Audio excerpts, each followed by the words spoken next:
میں جو آپ کا بیٹا پیدا ہو جس کے لیے حضور یہ فرمائیں، یہاں تک فرمائیں کہ اگر ابراہیم زندہ ہوتا تو میرے بعد وہ نبی ہوتا۔ رب تبارک و تعالیٰ نے مجھے ختم نبوت دی تو رب تعالیٰ نے مجھے فرمایا کہ تیری نبوت میں شریک آ کر تیرا بیٹا بھی بنے تو مجھے برداشت نہیں ہے، میں تیرا بیٹا اٹھا لوں گا لیکن نبوت کا تاج تیرے ختم نبوت کا تاج تیرے سر پہ سجاؤں گا۔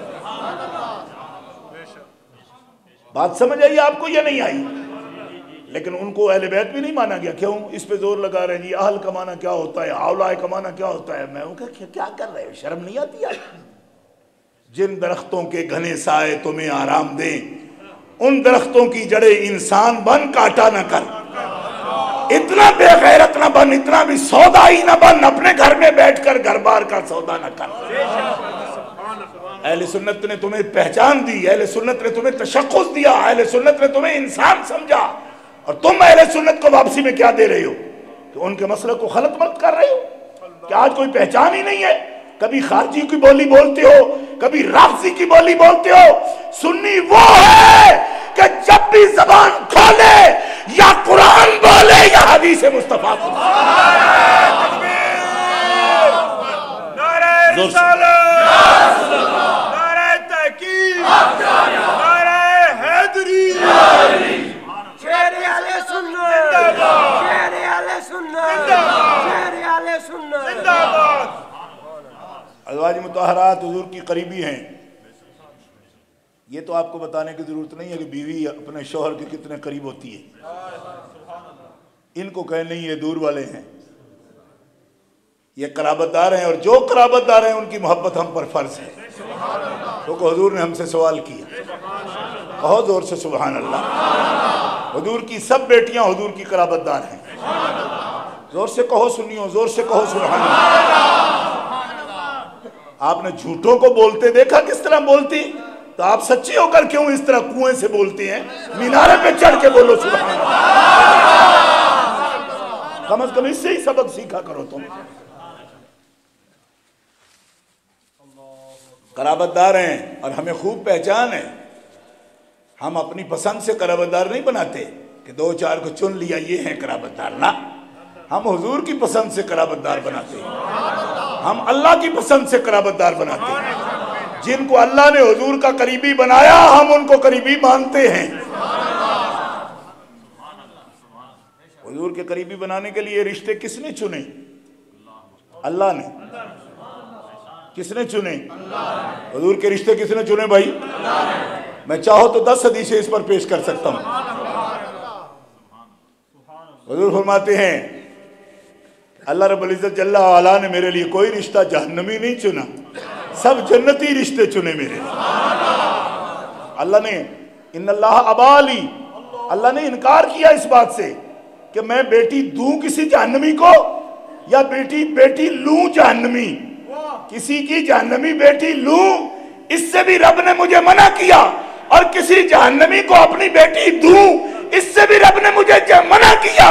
میں نے جن کو دی ہیں وہ بھی ایمان کے ساتھ دنیا سے گئے ہیں، اور جن کی لی ہیں وہ بھی ایمان سے گئی ہیں۔ نعرہ تکبیر، نعرہ رسالت، نعرہ تحقیق، نعرہ حیدری، نعرہ غوثیہ، شیر اہل سنت۔ ایک بدبخت کی تقریر 10 روز سے ہم برداشت کر رہے ہیں۔ وہ اپنے آپ کو عاشق کہلاتا ہے، میں تو فاسق کہتا ہوں اس کو، فاسق حسین دھکوی۔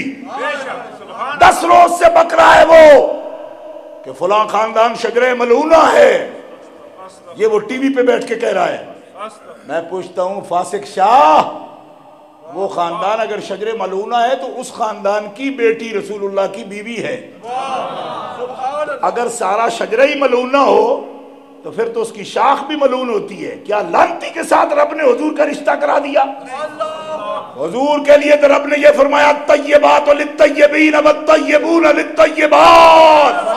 اے میرے محبوب تجھ سے بڑھ کر پاک مرد کوئی نہیں، تیری بیویوں سے بڑھ کر کائنات میں پاک بیوی اگر کوئی ہوتی تو میں تیرا نکاح اس سے کرتا۔ تیری شان کے لائق جو پاک عورتیں سی میں نے تیرا نکاح ان کے ساتھ۔ اور زور سے بولو سبحان اللہ۔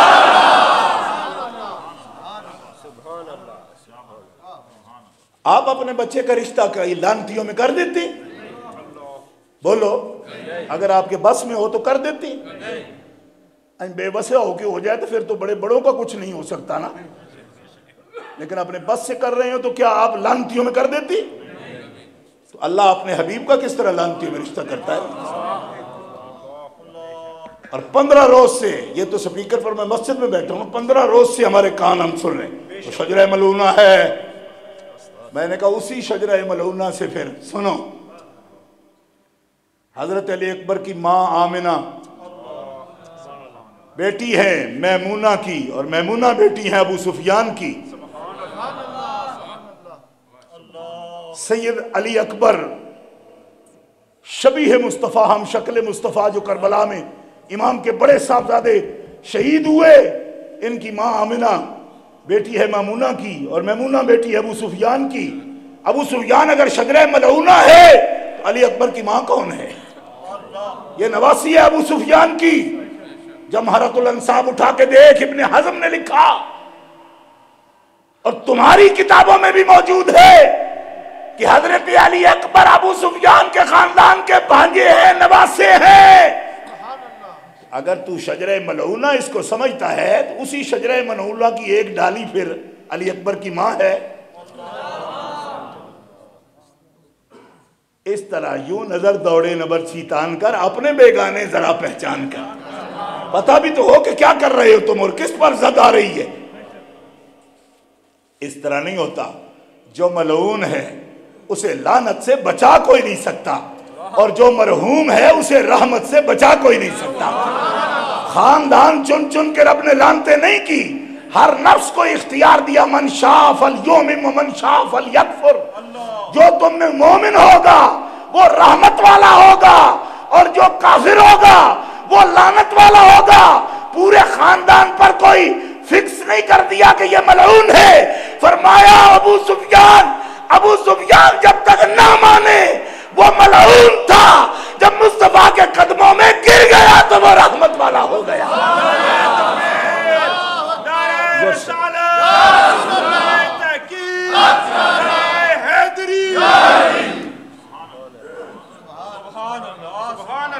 اور اس سے بھی زیادہ توجہ کی ضرورت ہے۔ حضرت خدیجۃ الکبریٰ،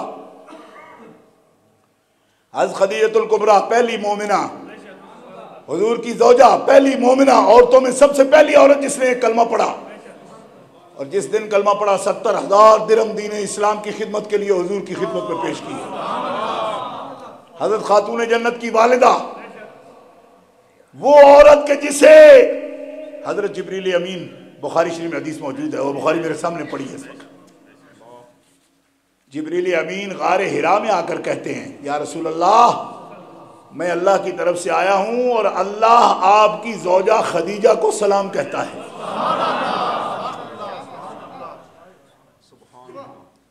اللہ سلام کہتا ہوں، اس کو سلام پہنچائیے۔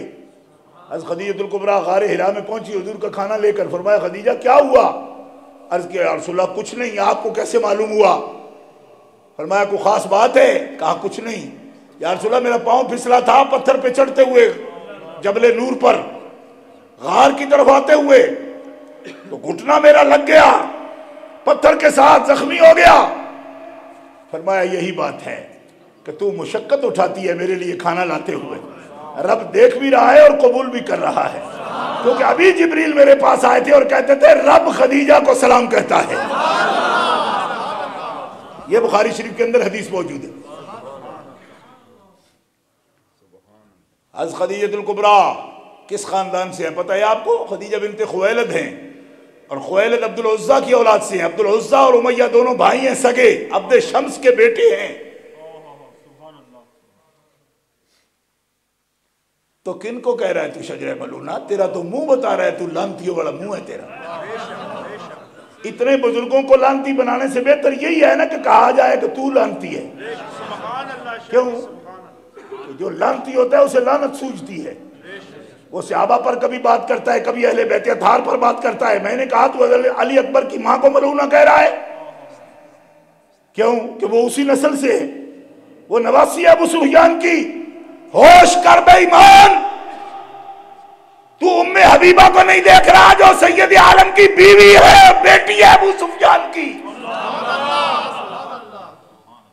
تو عثمان کو نہیں دیکھ رہا، بن عفان کو؟ بنو امیہ سے ہے، 2 بیٹیاں مصطفیٰ کی اس کے بستر پر ہیں، تو شجرہ ملعونہ کو بیٹیاں دے دی۔ آسان رستہ یہی ہے کہ بجائے ان بزرگوں کو کچھ کہنے کے یہی کہا جائے کہ یہ ملعون ہے جو اس قسم کی بک بک کرتا ہے، خود ملعون ہے جو اتنے پاکوں کو لانتی بنا رہا ہے۔ بریڈ فورڈ والوں فیصلہ آپ پر ہے، کچھ بولنا ہے تو بولو۔ کیا ان بزرگوں کو پھر لانتی کہنا ہے یا اس اکلے کو لانتی کہنا ہے؟ کلا یہ لانتی ہے نا جڑا آج جمعے تھے انہوں لانتاں دی ہوش آئیے، بولو اے کلا لانتی ہے، اور دب کے بولو کلا لانتی ہے، لانتی لانتی لانتی لانتی لانتی۔ یہ ہے رد عمل ہمارا اہل السنہ والجماعت کا۔ کیوں کہ ہمارے یہاں جو ملعون ہے اس کی نشاندہی ہوگی، اس کی ہوگی، لیکن جس کو تحقیق ہی کوئی نہیں، جس کو تحقیق نہیں، جس کو کوئی رشتے کا تعلق معلوم نہیں، جس کو مومن کی پہچان نہیں، ان میں ایسے ایسے لوگ ہیں حضرت عثمان کے مخالف جو آپ سے بغض رکھتا تھا۔ نبی علیہ السلام نے، یہ جامع ترمذی میرے سامنے موجود ہے اس وقت بھی، حضور ایسے شخص کے جنازہ پر گئے، جب معلوم ہو یہ تو فلاں ہے، فرمایا میں جنازہ نہیں پڑھوں گا اس کا۔ یا رسول اللہ اس نے کیا کیا؟ فرمایا یہ میرے عثمان کا مخالف ہے، جو میرے عثمان سے بغض رکھتا ہو میں اس کا جنازہ نہیں پڑھوں گا۔ یہ رسول اللہ کا فیصلہ ہے، جامع ترمذی میرے سامنے موجود ہے، میں آپ کو دکھا سکتا ہوں۔ اس لیے جو لوگ صحابہ کے ایمان کے منکر ہوں ان کی اہل بیت کی محبت مقبول نہیں۔ کیوں؟ اس لیے کہ صحابہ سے محبت یہ بھی قرابت دار ہیں، یہ بھی جزو ایمان ہے، اور اہل بیت اطہار کی محبت، آل محمد کریم کی محبت بھی جزو ایمان ہے۔